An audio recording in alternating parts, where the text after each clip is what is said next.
তো বন্ধুরা আজকে রান্নাগুলো দেখে নাও। এ দেখো এখানে হচ্ছে চিকেন।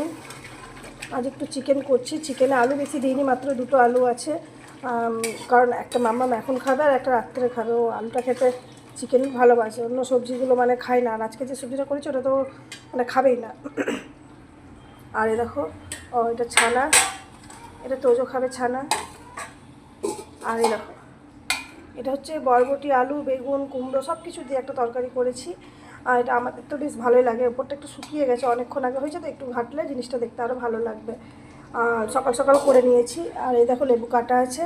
আর এই দেখো এখানে ভাত আছে, ওটা তোজোর খাবার রাত্রে আছে, করে রাখলাম। শরীর খুব একটা ভালো নেই, তাই যা পেরেছি করে নিলাম শর্টকাটে। তো দেখো চিকেনটা কেমন হয়েছে দেখে জানিও। দেখতে তো ভালোই হয়েছে, আশা করি খেতেও ভালো হবে। আর এখন তো সবে কষানো চলছে, এখন হতে টাইম লাগবে।